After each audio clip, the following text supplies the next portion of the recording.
there is so much hand-wringing that happens around kind of the Andrew Tate phenomenon. This kind of like, oh my God, why are young men like consuming this kind of content? Like, why are all young men turning into misogynists?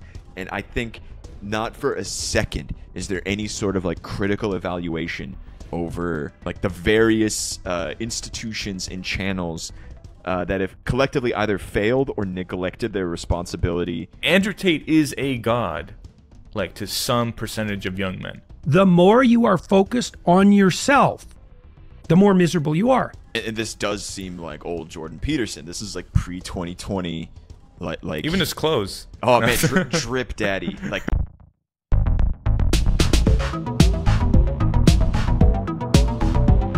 I had a man message me, a man emailed me saying that he was going to kill himself. I get about 10,000 emails a week. I don't answer all of them, but I answer some of them. This guy, his email was so short that I believed it. Subject was, I'm going to kill myself. And the thing is, I know you won't reply. I'm going to kill myself. I don't know what to do. That was the email. And I sat there and said, listen, my friend, I get a lot of emails. I don't know how serious you are. I want you to make me a promise. I'm going to guess that you're not in the best physical condition you could be in. I want you to make me a promise that you're going to get a six-pack first and send me a picture of you with a six-pack. And if you still feel like killing yourself after that, I don't know you. I can't tell you what to do. I think the thing that is really hard for people to accept is that there is some percentage of truth to what Andrew Tate says. And the advice that he gives on some surface level isn't terrible advice. I mean, he's talking about somebody who is depressed, who is considering suicide. Why not focus on something to improve yourself before you kill yourself, right? Like, give yourself an exit ramp, but try to make yourself better. And in this kind of myth that he tells, it's almost like a fable. This young man, through the pursuit of physical fitness, has objectively made his life better, which I think is true. I think that is a valid point that he makes. Yeah, man, and we touched on this in private, but we all, or at least some of us, have an internal dialogue that pushes us quite strongly. Yeah. But some percentage of us, especially in the modern environment, don't have a sufficient internal dialogue that pushes us. And Andrew Tate kind of fills that void for some men. And so from that perspective, to have someone like a coach, a hard ass that's pushing you, like, of course that can have a positive impact. Of course, the devil's in the details, but we will get to that. And I mean, he routinely talks about how the current healthcare system is very quick to medicate men that might be experiencing depression. Certainly, like, there are forms of depression that can only be treated by medication because it's a chemical imbalance. It's a neurological issue that there is a prescribed treatment with medicine for it. That being said, he makes this point that there's an overprescription of drugs instead of encouraging people to maybe improve certain elements of their life, to get more exercise, to spend more time outdoors. And I think that's kind of to your point, some people have that internalized and they kind of drive themselves to do that, and others don't. And maybe it is because there's a crisis of fatherhood or a lack of role models, but he does create that drive, which is important, I think, for men to hear. For sure. And let's actually double click on that. Like, right now there is a massive crisis when it comes to loneliness, dating. Young men in particular are really struggling, and obviously that is Tate's audience. So a few stats here. 58% reported lacking meaning or purpose in their lives the previous month. This is from a study by Harvard. There's another study by Cigna, right, which found that Gen Z, so ages 18 to 22, are the loneliest generation, with 79% reporting feelings of loneliness. When it comes to dating, 63% of young men report being single. This is from Pew Research. And then there's another study which found that 30% of young men reported this is in 2019, that they had no sex in the past year. 30%.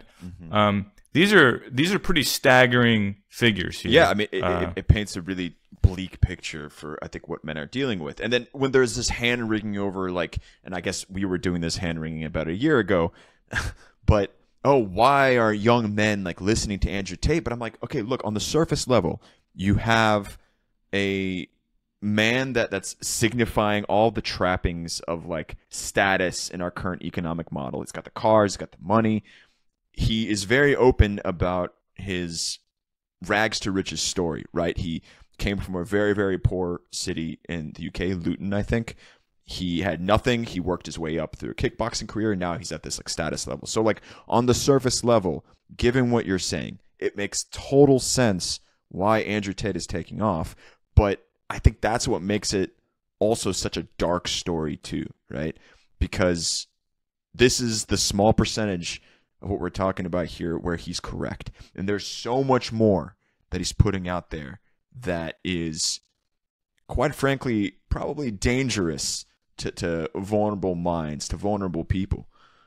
Yeah. I mean, in particular, because most of his content is in the form of reels or little shorts or TikTok videos. And that obviously just lacks nuance. Now, I'm not saying he's that much better in full context, because it's not necessarily the case, although he sounds certainly more intelligent and a little bit a more of a careful thinker.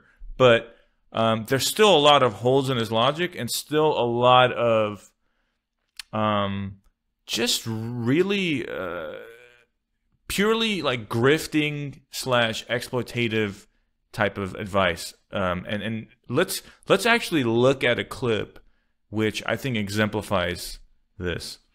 It's so interesting you say this, because when I say depression isn't real and it's situational and you have to change your situation to feel better, people often come back to me and say, well, what about celebrities? Because celebrities live perfect lives and they kill themselves. And I argue that with the exact point you made, because a celebrity sits there, Robin Williams, I'm depressed. And instead of people sitting down with him and saying, Robin, listen, shut the fuck up. Shut the fuck up. Yeah. You're as famous as you can get. You live the most privileged life you can live. You can have a 19-year-old girlfriend tomorrow. Let's find out what's making you sad. Let's go on safari. Let's see some tigers. Or get rid of the shit that's making you depressed. Completely. Yeah, man. Just get rid of the shit that's making you depressed. Yeah, I mean, and this is, I think, I've inevitably, as we've done these shows, like I've become almost like a historian of Andrew Tate just from the sheer amount of stuff that I watched. And this is like a classic Andrew Tate type of almost maxim, right? Like, you have no reason to be depressed, especially if you're a celebrity, because you have all of the trappings of things that would not make you depressed, right? You have the money to go on a fucking safari. You could be dating a 19-year-old, like all these things which, even though he says that depression can be cured by discipline and activity and getting your life in order, kind of this like stereotypical Jordan Peterson 12 rules for life type of advice, even though these things he alludes to, at the end of the day, his solution is always grounded in like materialism, in exactly like status, in this shit that you should be paying him money for to get. Hey everybody, Andrey and Levon here. Hope you're enjoying episode 29 of Radius of Reason. We'll get back to our discussion on Andrew Tate, eventually Jordan Peterson, Bruce Lee, and a guy whose name, if I pronounced, would get us canceled in a bit. But first, if you want to support our show, make sure to subscribe, leave a comment, and like. Yeah, right. And you know, we know that these things don't actually contribute to your overall fulfillment and meaning in life, which is what really makes you satisfied with your life. And that's what everyone's really wanting. Not even like temporary happiness, because having happiness is almost by definition kind of a temporary thing. Obviously, if you were always happy, you just would never get anything done because you have no motivation. But it's just been well established that the most important thing that leads to a true sense of well-being and life satisfaction are the relationships in your life. And there's no mention of that. I mean, he mentions a 19-year-old girlfriend. So like thinking that a sort of trophy wife is going to make you happy. I mean, this is exactly, I mean, these are the kind of the things that I think some actors and famous people, like this is the trap that they fall into. Like they actually take his advice and become depressed. And so his solution is more or less to do the very things that got them into that state of depression. I mean, it's completely insane. And I think, you know, to be fair, on other interviews and other podcasts he's done, he does talk about, you know, the importance of keeping the company of, well, in his case, you know, men. He talks about his relationship with his brother a lot, which again, you know, if we were to give him some credit, he's correct in that, right? Healthy friendships are important and they are driving factors. But again, he uses that to kind of hard pivot to the point of he's selling memberships to his various kind of peer organizations, the War Room, Hustlers University in the past, all these things. And again, like, if you take it at the surface, this is somebody who like genuinely cares about the plight of young men right now. But like the other chunk of the iceberg is that he is grifting off of this, right? He is making a shit ton of money. Yeah, no, absolutely, and it's a very devious thing that's happening there. But let me ask you a question. Sure thing. Yeah. What novel piece of advice has Andrew Tate ever uttered? Nothing. Like, I don't think he's contributed anything new. Like, and man, like the funny thing is like this narrative that he talks about, and the problems that he's trying to address for men, the problems that maybe a couple of years back Jordan Peterson was really kind of getting really popular over in like 2018. You know, the clean your room bucko bullshit. That stuff's been talked about since like, if not the 19th century, the early 20th century, you know. And like doing some reading for the episode, I was looking at like educational theory from the United Kingdom, and there's an educator named Kurt Hahn who founded a school in Scotland that King Charles and Prince Philip both studied at, right? They were talking about the same things. Like, there are these crises that men face that can only be resolved by physical fitness, discipline, self-education. Like, nothing that Tate is contributing is new, but I think, and this isn't as much as commentary on Andrew, it's more maybe how social media is consumed. He's basically just repackaging it in like a different box, right? The advice is the same, but now it's being told to you by this like James Bond villain that his brand kind of pushes forward. Yeah, man, and it also speaks to the fact that humans, they're just suckers for charisma, right? They're suckers for people that speak confidently, and Andrew Tate does all those things and is entertaining, right? He says outrageous things. He really grabs your attention.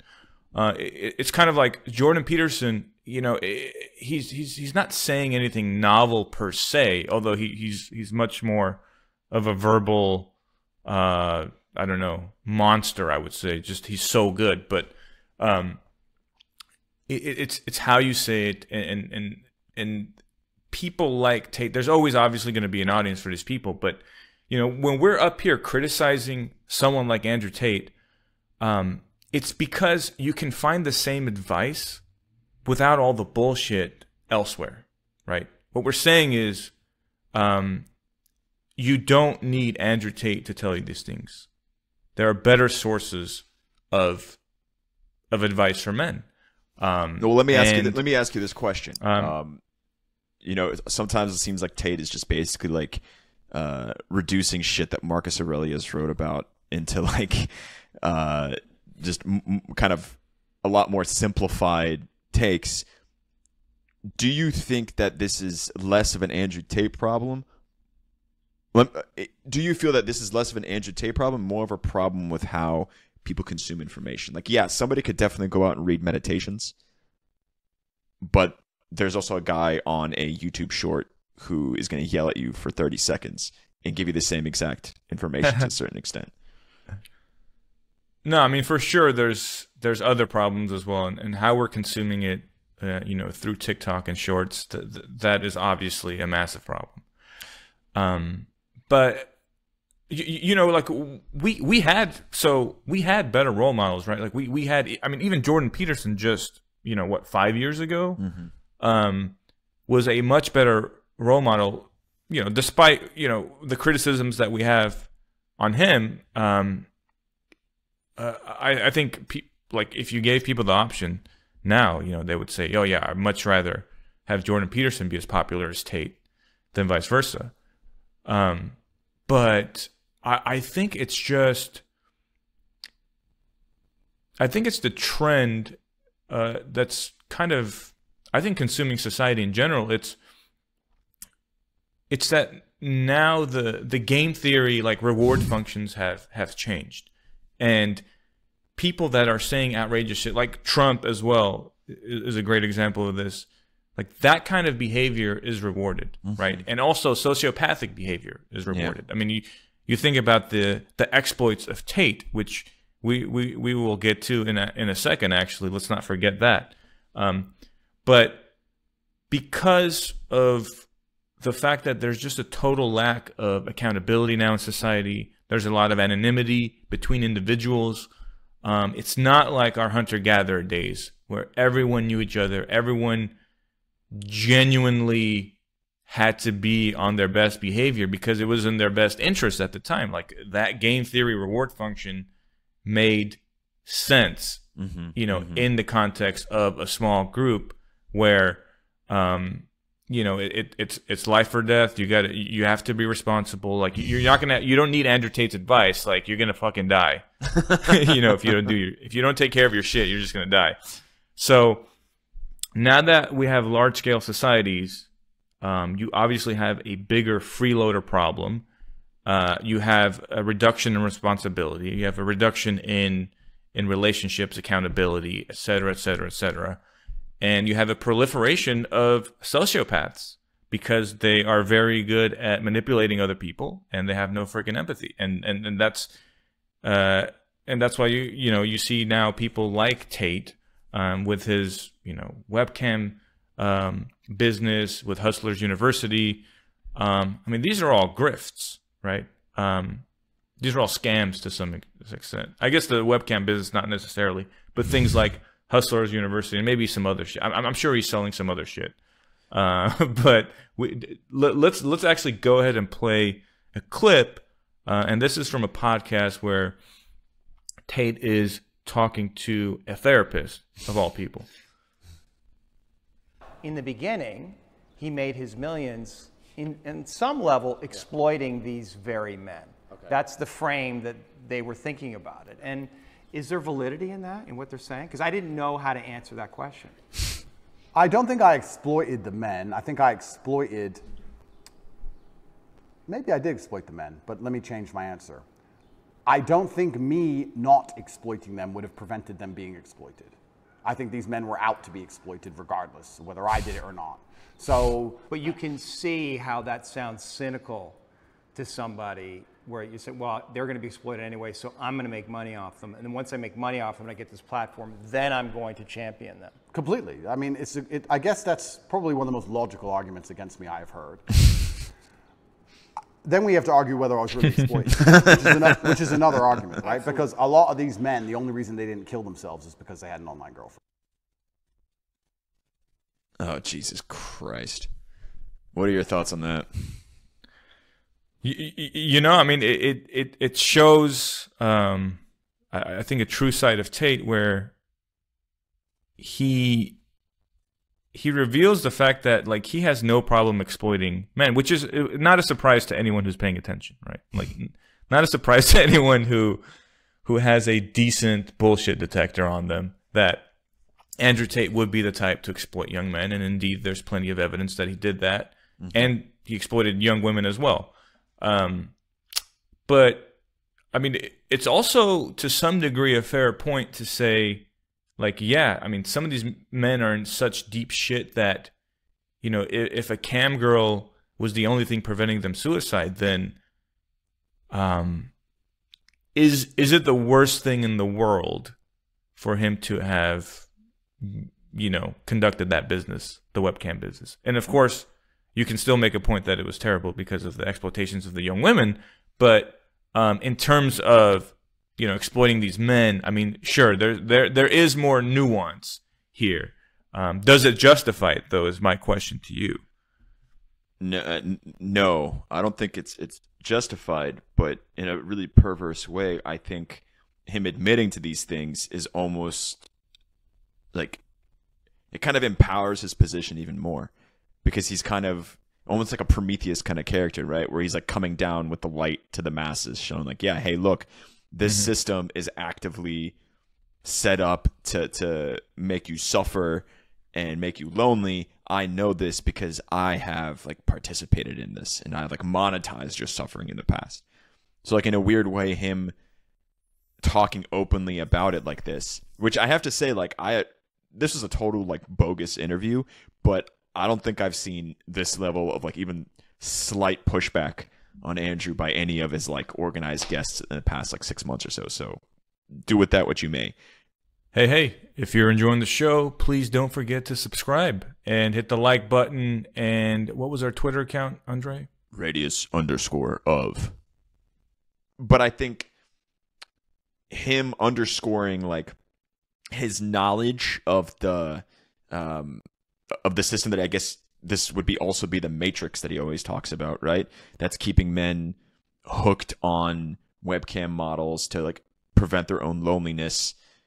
Him being able to talk about it almost improves his credibility to a certain extent to his audience. Yeah, man, it's you know, it's kind of like playing the foreign hand, right? Like when you talk about the Matrix, it's like this other group. Yeah. You know, it's conspiratorial. It's this idea of, I mean, I don't know how he defines the Matrix per se, but it's probably something along the lines of, you know, there's people in a dark room making these decisions. It's all coordinated. And, you know, I think that's a toxic, that's another thing. Like, I think it causes people, especially, you know, the young men listening to him, to be detached from real action that they could take to change things, right? To really defeat the Matrix. The Matrix isn't, you know, these people in a dark room making these decisions. It's really like certain structures in society, perverse incentives, and yes, there are some evil people, and yes, there are pockets of coordination and things like that, and we should expose those things, those people, for sure. So there's truth in this idea of the Matrix, but the way it's framed, it's like, fuck the Matrix, you know, just go work out, you know, become rich, have a 19-year-old girlfriend, buy fancy cars, you know, that's escaping the Matrix.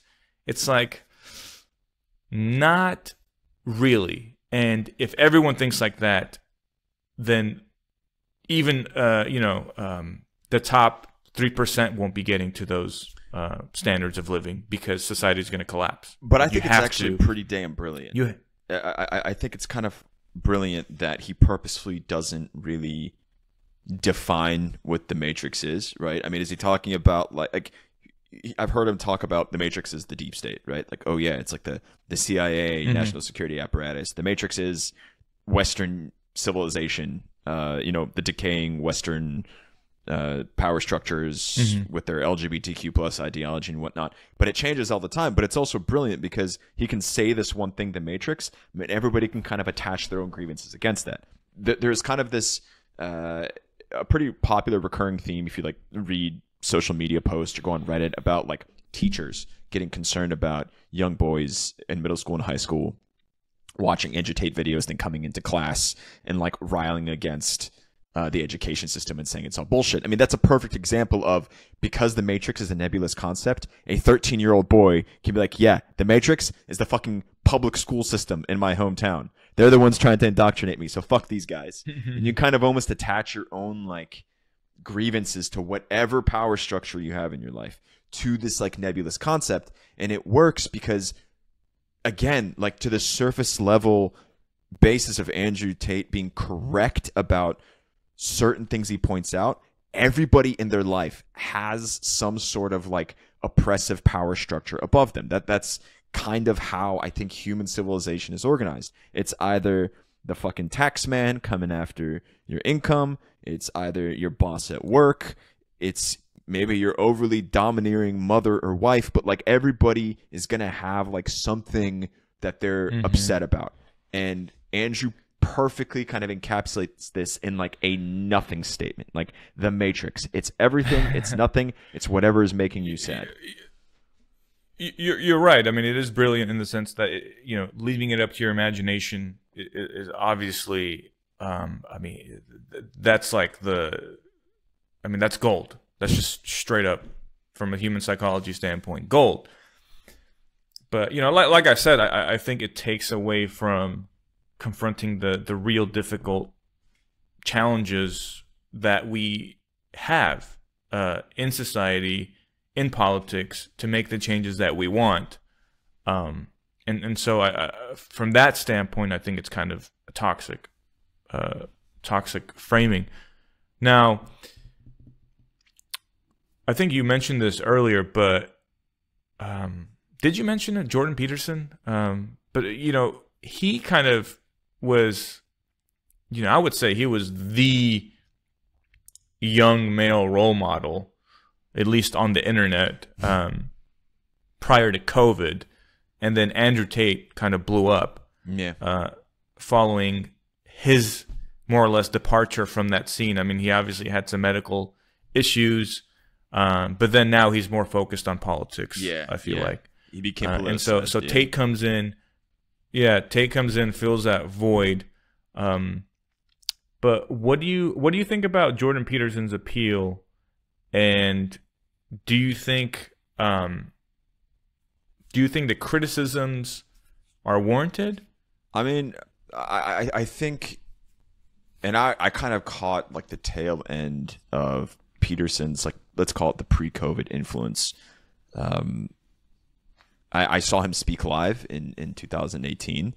I listened to some of his stuff on audiobook, and like in general, like I thought Peterson at the time was pretty interesting, especially because he introduced me to like a lot of like concepts around like Carl Jung and like from a standpoint of like psychoanalysis and things like that. I thought Peterson made these things a little bit more accessible, and for that, I would say early on in his career, he was pretty valuable. And a lot of his early lectures, like recordings like of his like university lectures that he gives, they are interesting because they do tackle these issues that I think Andrew Tate also addresses, that, you know, we've highlighted at the beginning of the episode. He does tackle them maybe from a more like professional standpoint to a certain extent. And I do think Peterson also had this like air of like vulnerability all the time. Like he always seemed like roughly on the verge of tears every time he talked to you.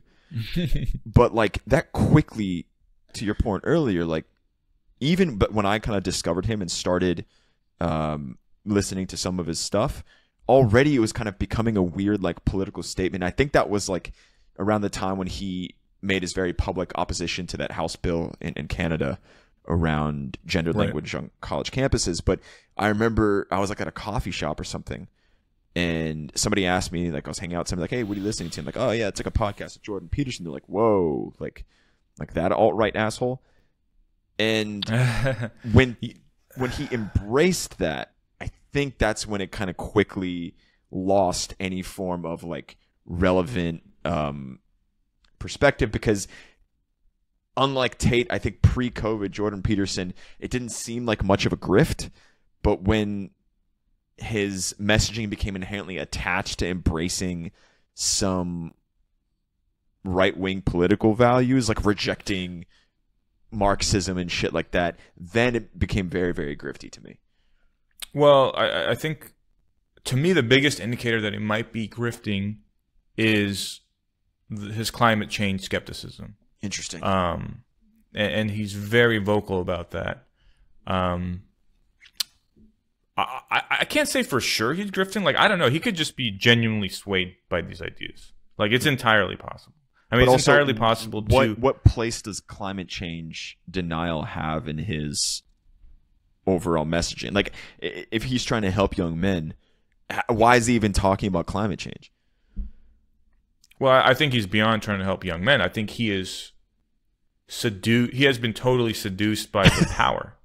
that he's no seriously. I mean, he's dude, like he is huge, like 8 million something subs on YouTube. He's a huge channel.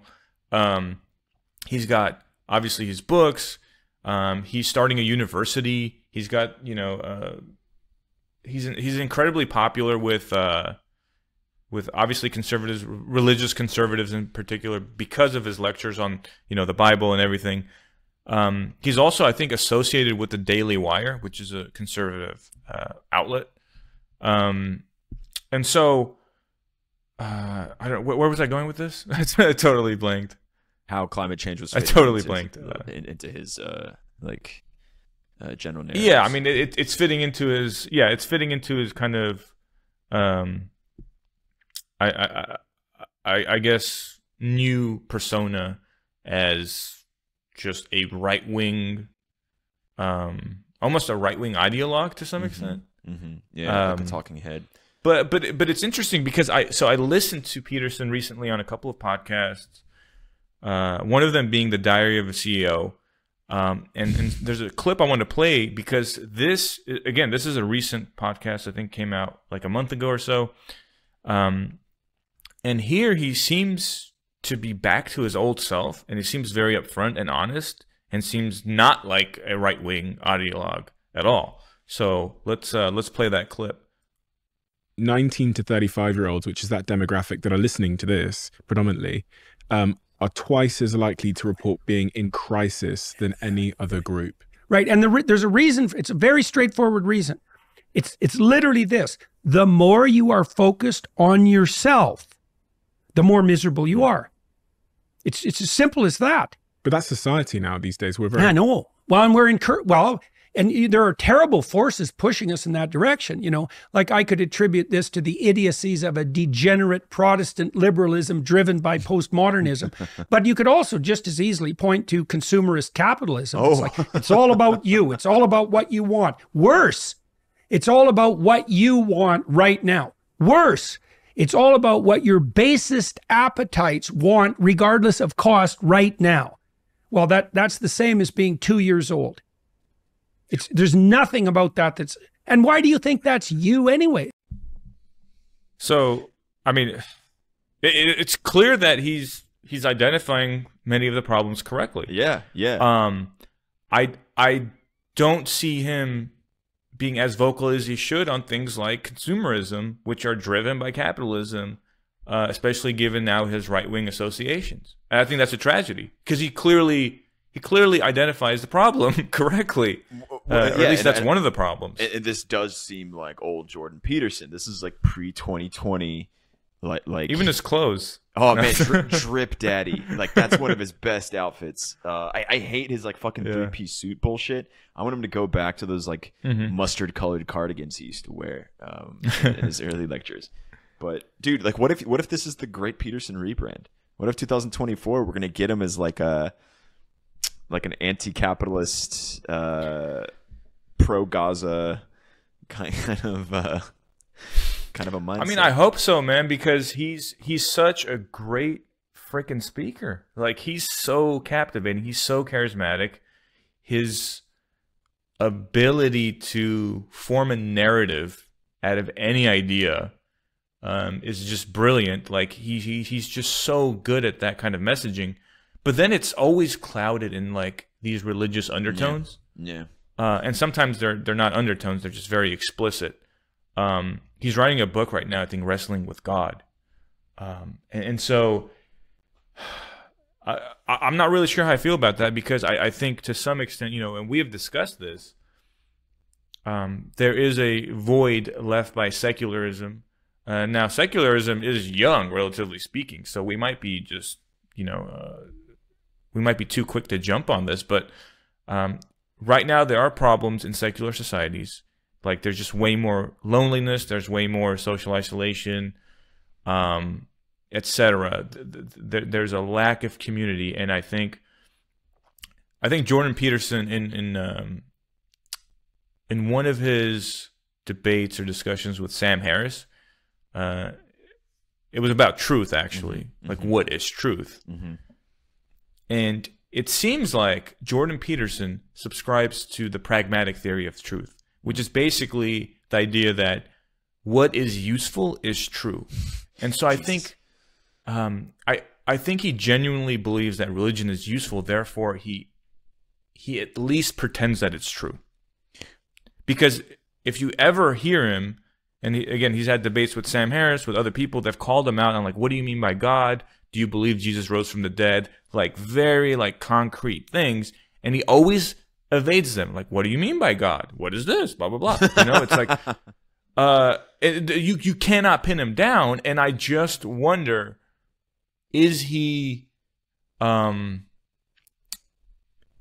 to have his cake and eat it too? Because I don't think he believes Jesus genuinely rose from the dead. I don't think he's like a Christian like that. And when it comes to God, I'm not sure he believes in the typical monotheistic conception of God that you would have, Christians or Muslims believe. But he acts like he delivers messages that seem to imply that this is the case, and it's inherently, I think, there's an inherent dishonesty in that, in my opinion. But that's just my reading. I mean, Peterson is like he's like an absolute like simp for like Russian literature. Like constantly references Dostoevsky. He's a simp. Yeah, he's constantly talking about like Dostoevsky, and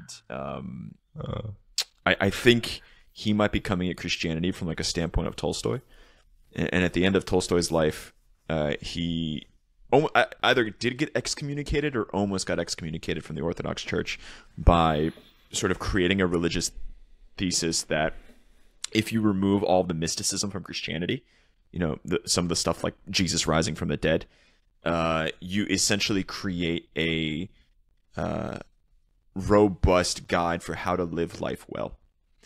And it sort of takes the elements of the moral teachings of religion, removes the baggage of unnecessary falsehoods, and just creates a blueprint to maintain a stable, harmonious life and society in which you exist. Dude, and I think it's very useful. It's a very useful meme that can generate. Like Christianity itself is a very useful and self-propagating meme. Right.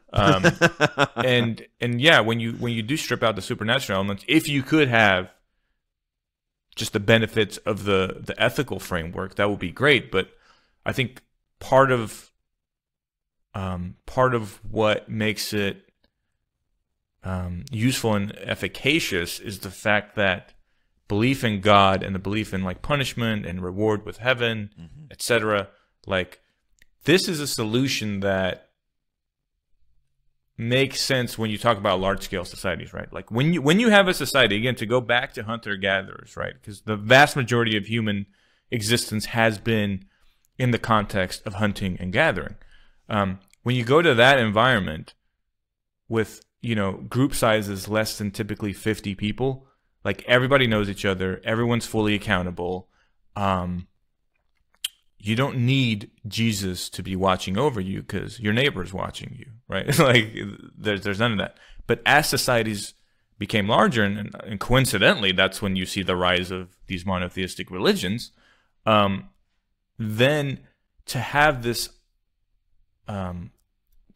delusion that there is a being that is always watching you and judging you, and you have to be on your best behavior.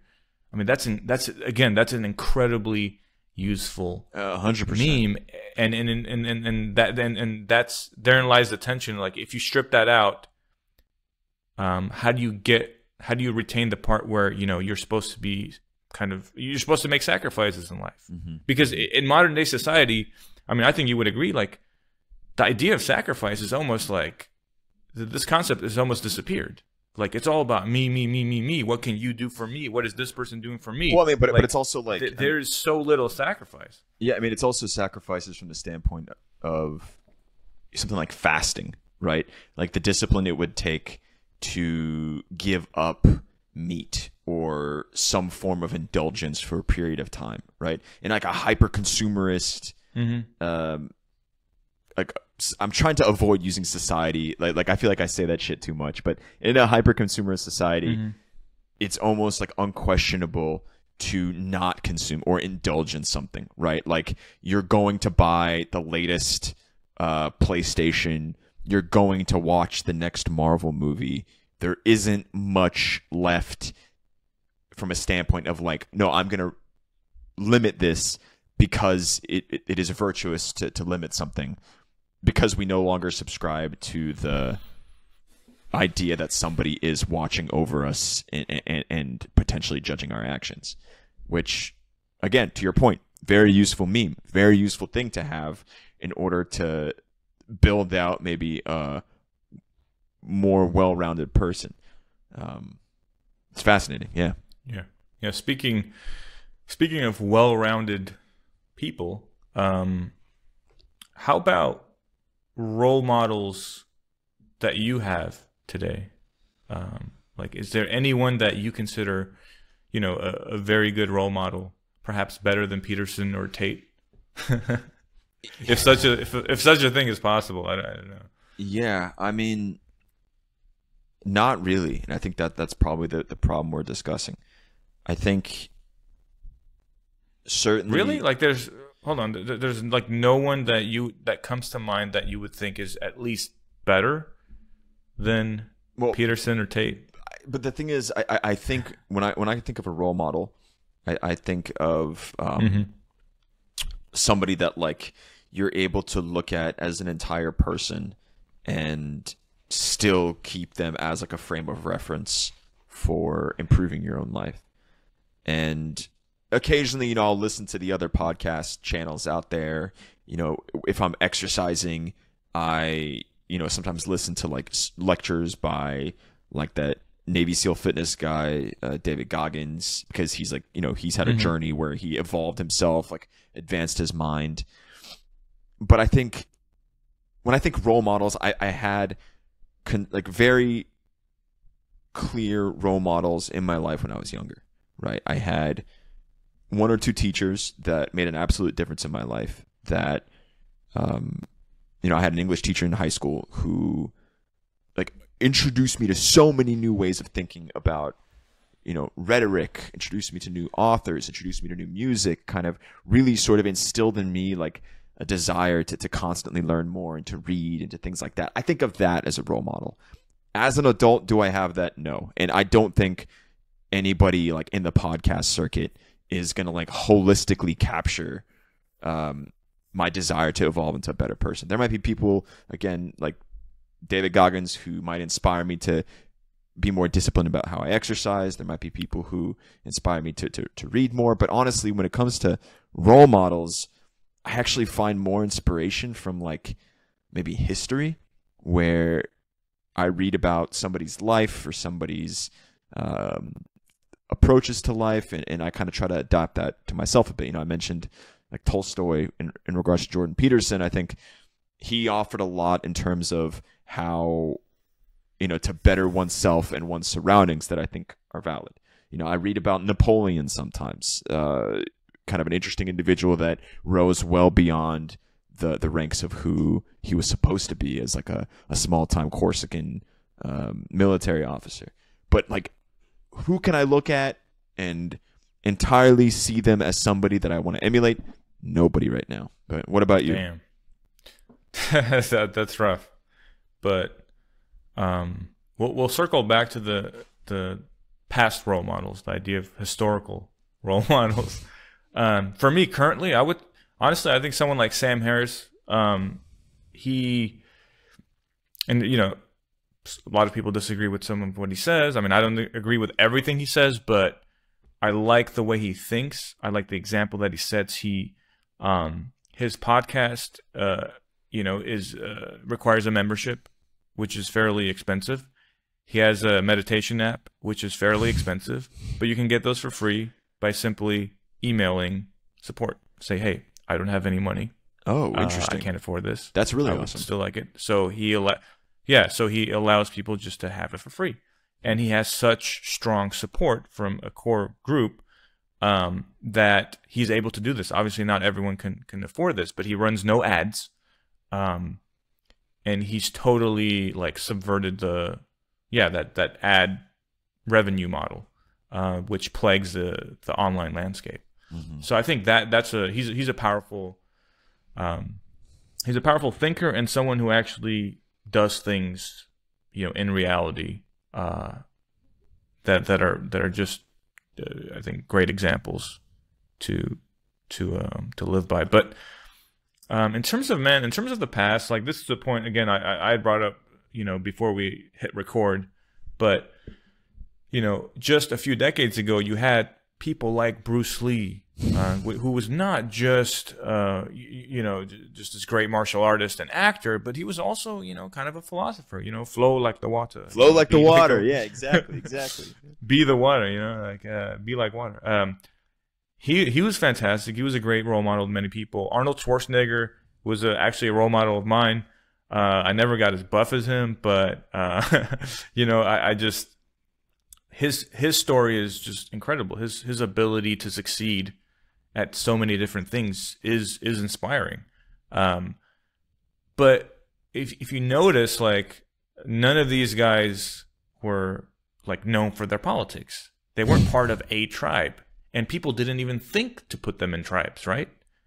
And it goes to show now, today, like you talk about Tate, Peterson, automatically you're a right wing affiliated. You're on the right wing. Yeah. So it's kind of crazy. But it does beg the question, like why aren't there any popular like left wing role models? Like, do you have like a reason for that? No. An explanation, perhaps? No. And I think, with regards to men, I guess maybe like you could point to like somebody like Bernie Sanders as somebody that led to a lot of like political awakening in young people, and a lot of young people really look up to in terms of something different from the current decaying Trump-Biden split we have in our politics, right? Maybe it's because also that left-wing politics are perceived as anti-man. We talked about it a little bit on our last episode with Patty, where there is this feeling, I think, in communities of men that feminism is inherently anti-men, and therefore it's harder to find somebody on the left that speaks to the pain of men, because so much of what is discussed are the issues, the real issues that women and other disenfranchised minority groups face in the workplace, in community, et cetera, and in many ways men, especially like what's like the blanket term, the cisgendered white man, is sort of left out a lot of these conversations, and maybe that's why the left can't materialize some sort of like socialist Andrew Tate type of character that does speak to the issues of what men experience from like a popular standpoint, because those things aren't really in line with what the popular left wing is discussing openly. Does that make sense? Yeah, no, I think so. I think, the perception of the left wing when it comes to masculinity, from probably not just right wingers, but also from people that are more moderate, it's a very unfavorable perception. Yeah, but I think as you said, I think there's something else going on here, and it's funny when you kind of ask the question about role models, we immediately kind of jump to describing people that we like consume, right? That like somebody who we listen to on a podcast or somebody who we watch on YouTube, but we're not really talking about role models as they might manifest in like day-to-day life. And I think that's something we need to hit on, because I can't really name anybody in like my physical life that would be a role model of masculinity, or somebody to like help address these questions of like, oh my God, like, you know, what does it mean to be a man? What does it mean to, you know, be a father? Like, how do I, like, there isn't really anybody I could think of right off the bat, maybe aside from family, but I think that's like a separate category. Do you think it's because of the imperfection of human beings, and like this idea that we kind of want a God, you know, especially now in secular society, because we're devoid of that religious element. Like, we want someone that exhibits all these traits, and people that are detached from us in the online space seem like they exhibit more of that than people we know in real life, because we might see their flaws too, and we might see their limitations. Oh, you're just a small business owner. Like, you ain't shit. Like, Andrew Tate's got like this business, this. He's got 40 Bugattis. Like, Bugattis. Nobody gives a fuck about your.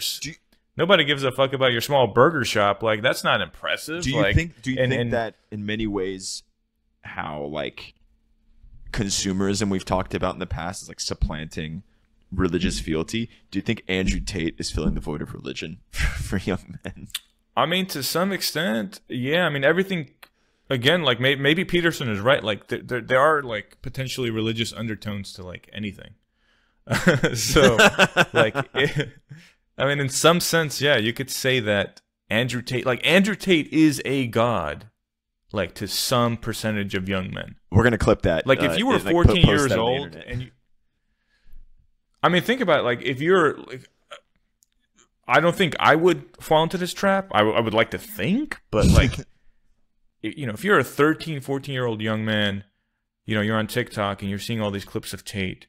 He's got all these beautiful women around him. He's got all these fancy cars. He's got, he's a martial artist. You know, I think in Taekwondo, like, world champion. Kickboxing. He is, yeah. He's been the most Googled person on the planet. Like, that's as close to a god as you're gonna get in human form, right? And I think, you know, I think there's something else going on here when it comes to, you know, we talked about like a lack of left-wing role models, and it's probably also because if there are left-wing role models, which I'm sure there are, we just haven't heard of them because the algorithms don't reward nuance. They don't reward, you know, more let's say subdued advice that might actually be better. They reward the Andrew Tate kind of shit. But yeah, I mean, when it comes to, again, in real life, like, I'm trying to think myself, and I think there's bits and pieces of certain individuals that I know that, you know, I can look up to, but yeah, there's not like a standout role model for me either. But I think that goes back to one of my earlier points that, you know, as society grows in scale, you know, we just don't have as many people in our lives that we know on a deep level, right? Like, you don't know that many male figures that are, you know, presumably going to be at least 10, 15, 20 years older than you. You don't know that many people at a deep level where you can say, okay, this person's my role model, which kind of contradicts my earlier statement that, you know, maybe the people we do know in our lives, we see their flaws, and so we don't view them as these kind of more aspirational role models. But I don't know. Yeah. I mean, and it almost, again, is sort of making the argument for maybe there is a benefit towards religion to a certain extent. Maybe less from like the belief structures, but more so is that it gives you an excuse to like go somewhere once a week where you're surrounded by people in your community that you can kind of congregate with and discuss these pressing challenges we face, maybe on like a spiritual level. And I do think, okay, Dr. Peterson, all right, but crabs, lobsters. I think oh, yeah. Crabs, fucking genital warts. I think what is interesting, kind of to bring the topic of religion into the greater discussion we were having, Andrew Tate's been appearing on far more like religious quote unquote podcast. A lot of like Muslim influencers have been having him on their shows. Which is, by the way, the biggest fucking grift of all time. And like, how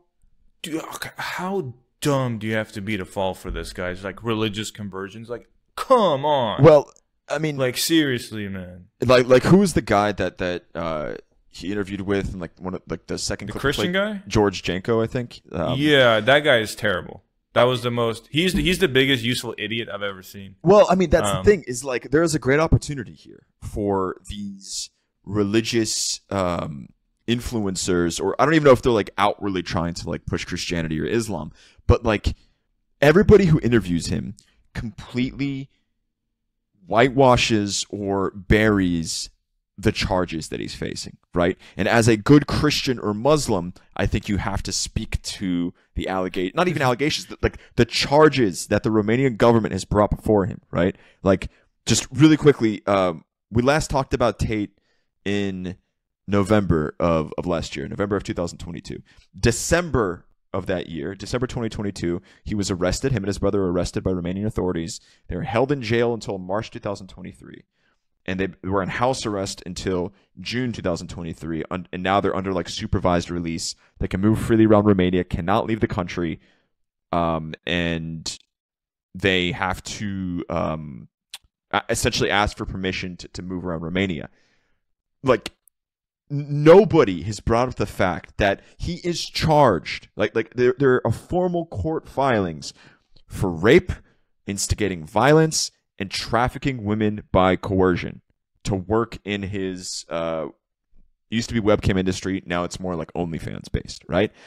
So like nobody, while they're discussing like morality and religion, nobody brings up the fact that, dude, like you have charges against you for trafficking women to Romania, and then to be fair though, Andrei, I think sometimes like, you know, they like he's probably advised not to speak too much on that matter, and sure, he might make that a condition for those interviews. Yeah, but dude, I don't think you even have to go to the charges again. Like just the idea that he's converted to Islam, and like the idea that, you know, he believes in God at all, or like just think about everything this guy's done. Just think about everything he says, right?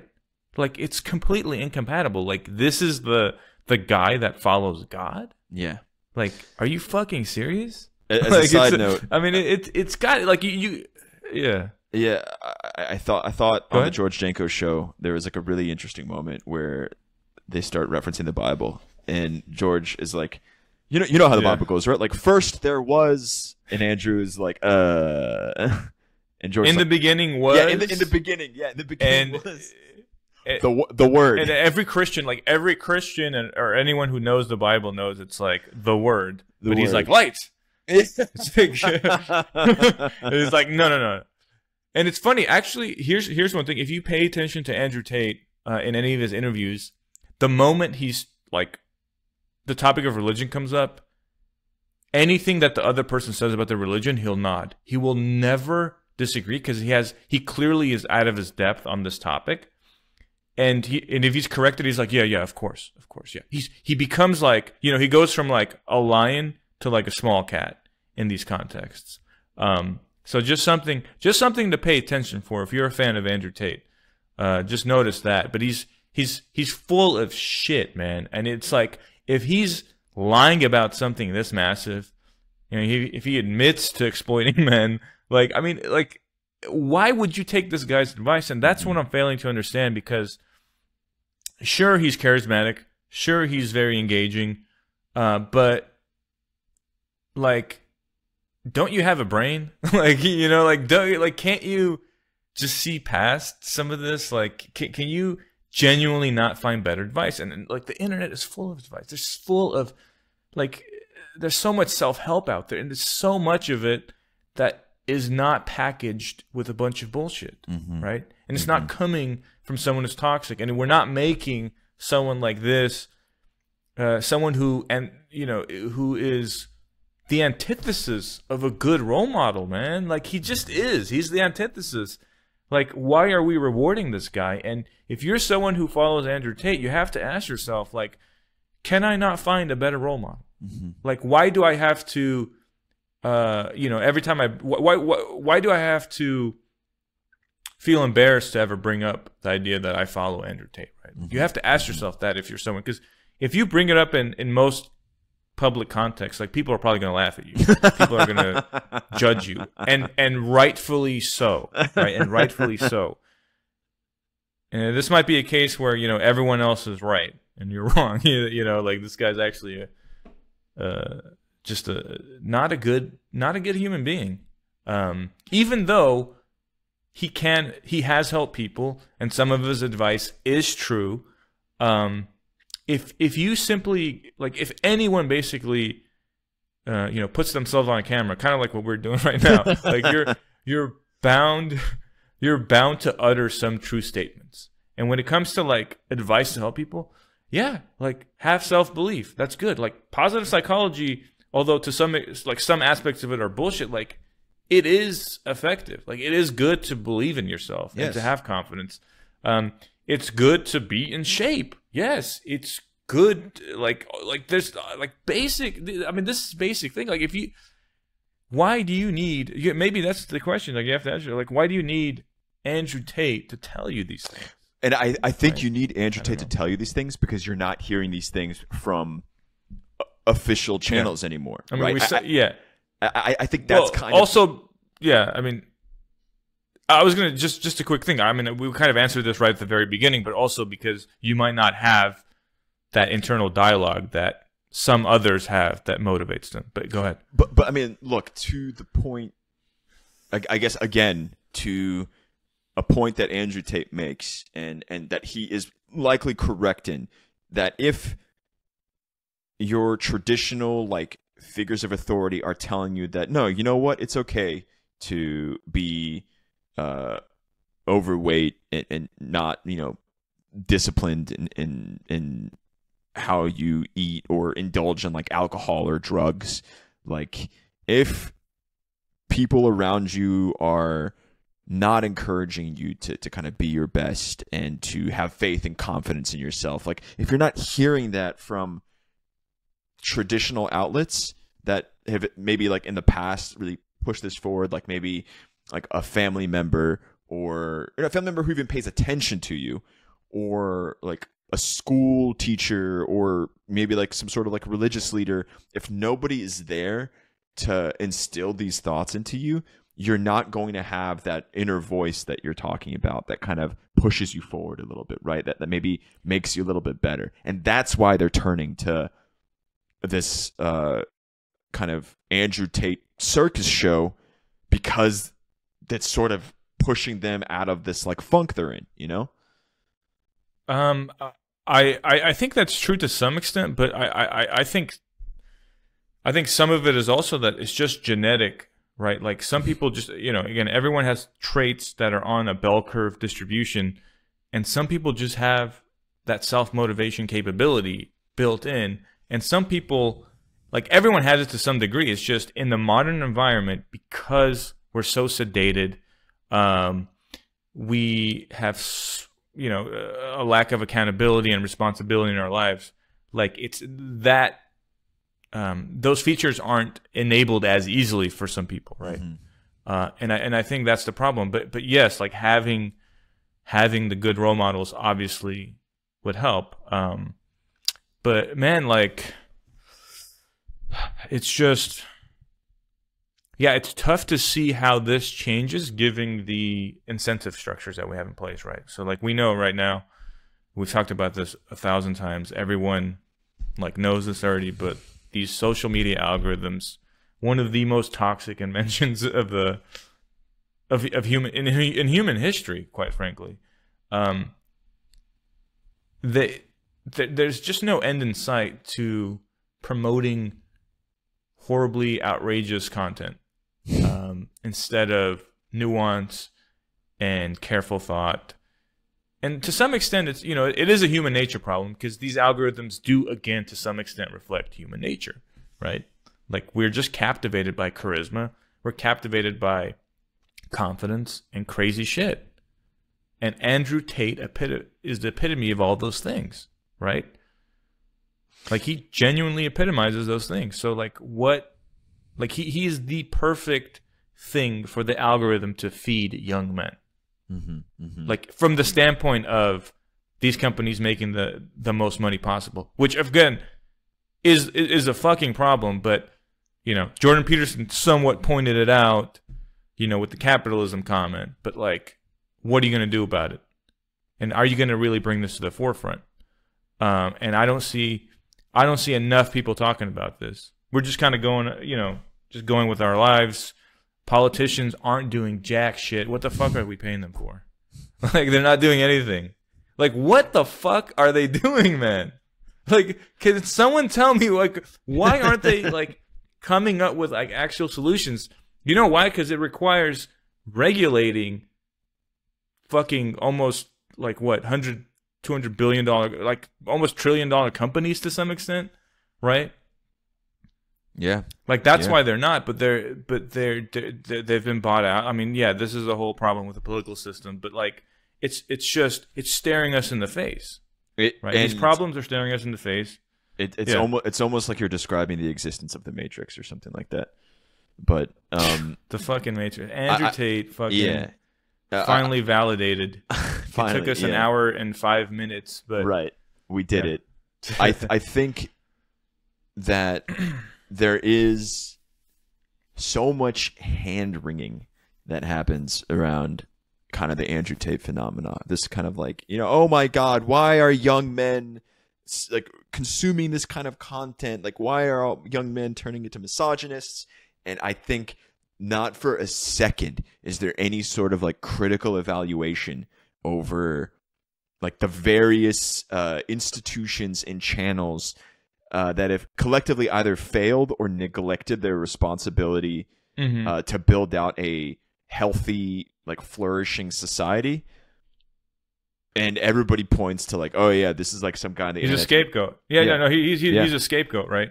Again, it's not to undermine the fact that he does have influence. Yeah, and he does have a negative influence. Yeah, but you're right. He's used as a scapegoat. Oh, we'll just ban him off Twitter. We'll just ban him. It's like, you know what? Actually, you should keep him, and it should be a test for how shitty our society is. Yeah. Right? That he's winning people over. That means we fucked up big time elsewhere. And you're right. Like, our institutions, just jerking off. Like, just not doing anything. Like, and don't get me wrong. Like, it's hard. It's complicated. I'm not trying to oversimplify things, but, like, I don't know, man. Like, it's such a catastrophic failure. You know, the popularity of Tate, Trump, the fact that, you know, now we have Trump and Biden, you know, not trying to endorse, take any, not trying to endorse, you know, the Democratic Party, which is plenty toxic and problematic in its own right, but it's just all these things are related. You know, any issue we talk about in this podcast, it all comes down to many of the same principles and issues. But yeah, anything else, Andre? Anything we haven't covered? I think we've revisited the Tate phenomena. I think we definitely add a little bit more meat to the bone in terms of our previous conversation last year around him. Maybe as we've matured from like Tate train riders to maybe like more observers of it. I agree, and I think I think we could have done better in that episode, and I definitely like. I don't know. I feel like we weren't as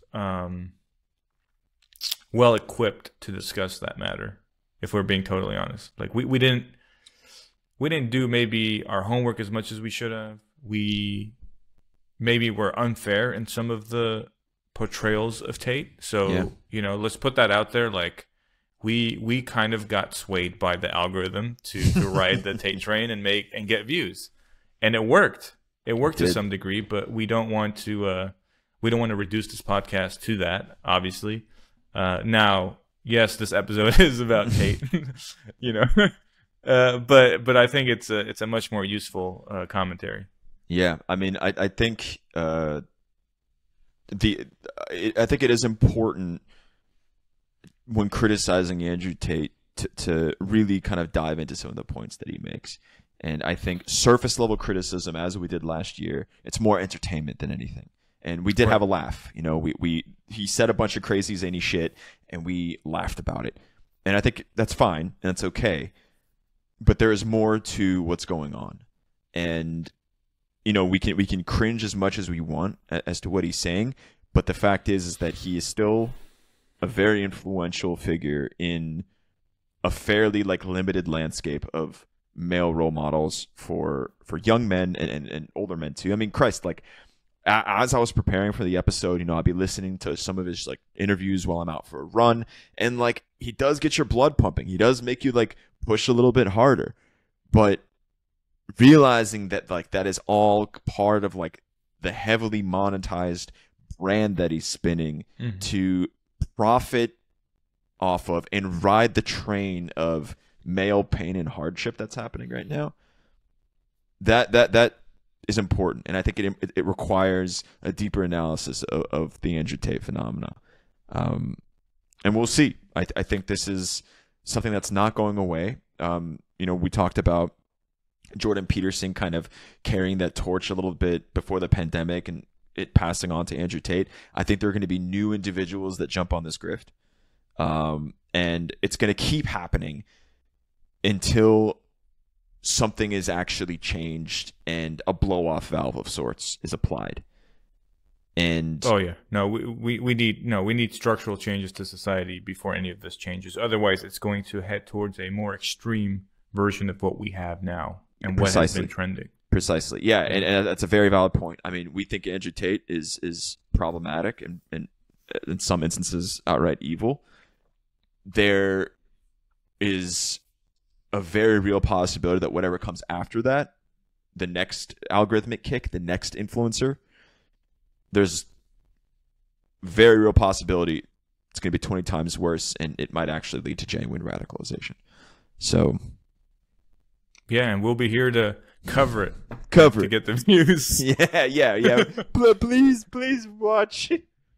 Yeah, I mean, it might be the case eventually that radius of reason is one of these problems of society. Yeah, right? We get so big, and our commentary is so toxic that we became the monster. We will be the next Andrew and Tristan Tate.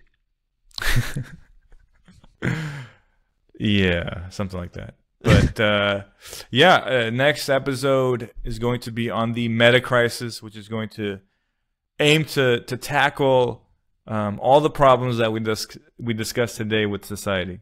So watch out for that. That'll be coming next month.